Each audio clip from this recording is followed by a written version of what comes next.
Hello and welcome to Hungry Bites, a super short rundown on the advertising industry aimed at helping the next generation of professionals get into and make a mark on Adland. So Imi.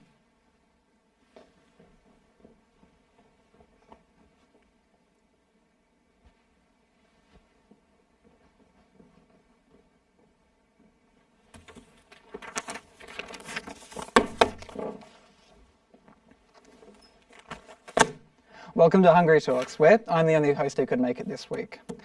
Now, I'm meant to talk for a little bit, so I'm going to tell you a story. I was at KFC the other week, and I spent like $32, right? And I've got a massive amount of things. And you know when you get like a bunch of stuff from like the fast food joint, and you don't actually check if they've given you each bit? Well, it turns out they forgot my double tender burger. So if there's anyone from KFC watching, I want a refund. Anyway, this week's quick brief is to scamp ideas for a 30-second Specsavers TVC. Now, before you go to sleep, there's a $150,000 prize pool, so please suffer to the end to hear more. But first, here's Charlotte interviewing Hungry Talks former co-host Asha Gilbee-Guidici about life after RMIT.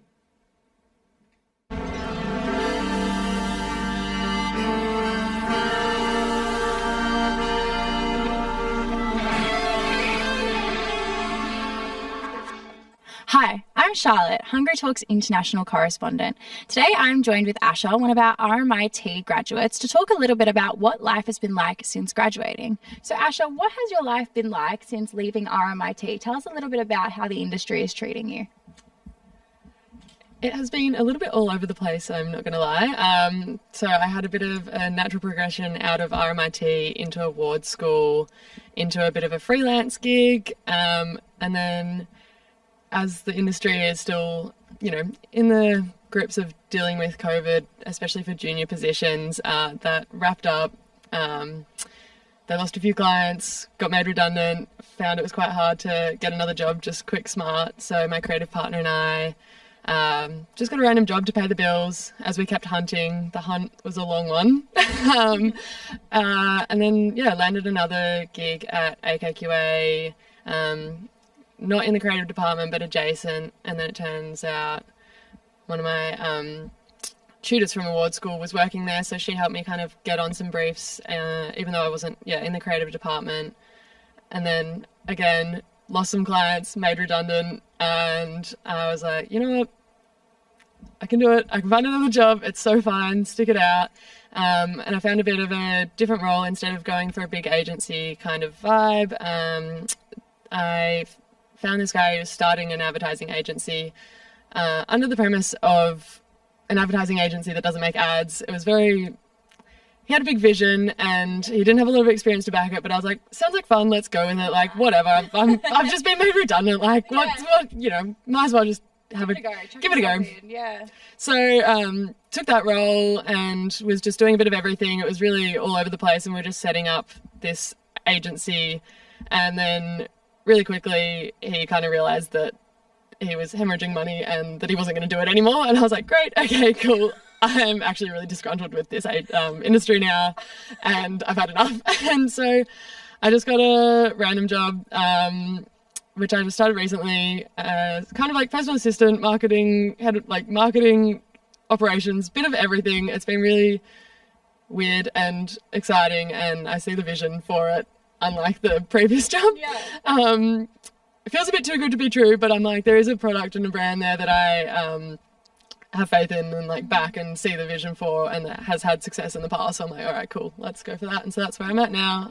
It's called Rainer Clothing. It's like embroidered suits, really cool, and it's really fun and random. And I kind of got the job because my boss now, he used to work in advertising. So as much as I was like, oh, I'm done with advertising, advertising did kind of get me this job now that is kind of advertising adjacent. He runs the agency like a ad agency, the way like a brief comes through and then like goes through the different departments of like design and creative and then production. So I'm like, as much as it's definitely not an advertising agency, I'm bringing my ad experience to it, and he's really receptive to creative ideas and all that kind of stuff. So that's where I'm at now, and that was like a weird and wacky journey to get there.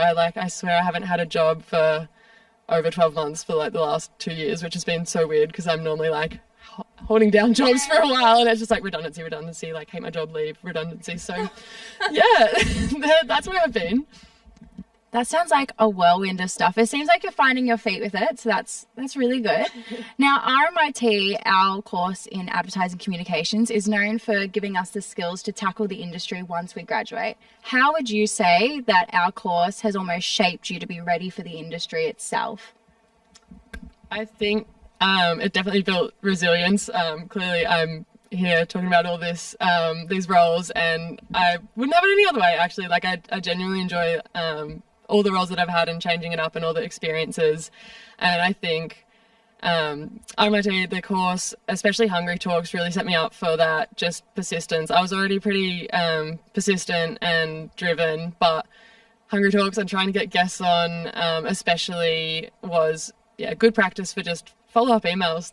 That's all it is. Follow-up emails and really just showing that you're hungry for the work and the opportunity, and even if it isn't a role available, just having a chat. I've had so many casual chats in my life post graduating, and all of them are just building that connection. And I think it's been good for setting that up. And the course as well, just I made sure that every elective I chose wasn't just a random elective to get the degree. I chose a lot of like photography and other sort of creative electives. That's where my passion lies. I wanted to be an art director. I needed to like also fuel that creativity outside of advertising. And so I think I learned lots of random skills in photography and animation, and I just picked all the weird and wacky electives that I could, and just setting that up and having hobbies outside that were fueled from electives as well has been really good. But definitely the persistence and the emails is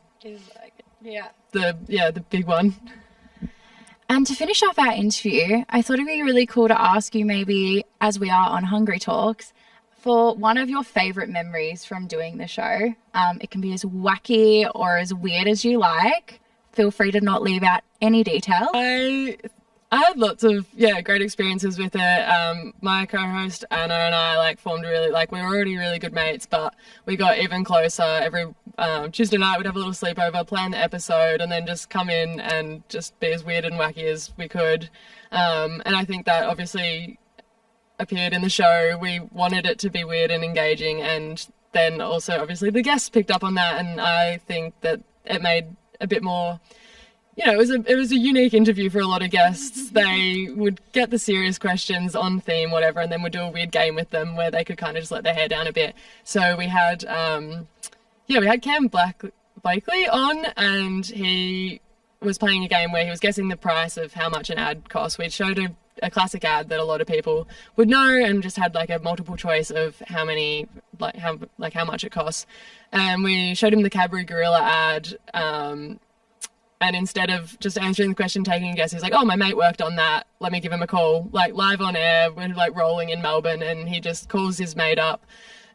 His mate living in London calls, sounds half cut, and is like, oh, mate, I'm on something live. How much did the Cadbury Gorilla ad cost to make? And he answers, I think it was about £900,000. And then his mate just starts trying to have a chat, have a catch up, and he's like, yeah, gotta go.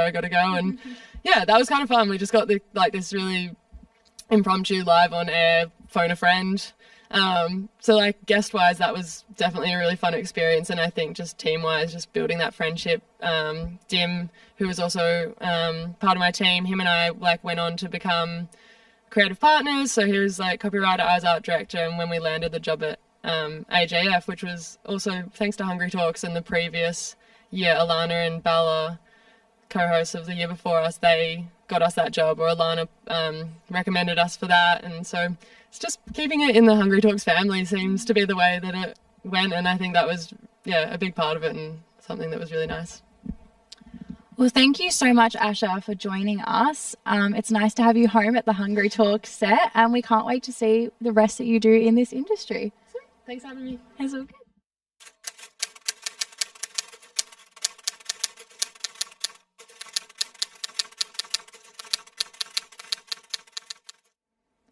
So we mentioned before a $150,000 prize, which is probably the only reason that you're still here. So Flickr Fest and Specsavers Australia are encouraging emerging filmmakers to create their own 30-second should have gone to Specsavers ad. The winner will have the opportunity to be screened across more than 45 venues within Australia. If you're still not convinced, here's the attempt that I had. It's someone drove through the drive-through sign. Anyway, we were short on time. Entries close on December the 1st, and it's completely free to enter. Submit your scamps and your storyboard to quickbriefs@hungrytalks.com.au for your chance to be featured on the honour wall in the ad lab and be in the running for the 2025 Scamp Champ. Tune into our next full-sized episode in 2 weeks' time at 6:30 to hear about influencer marketing and how we are still watching infomercials. Thank you all for watching, and good night.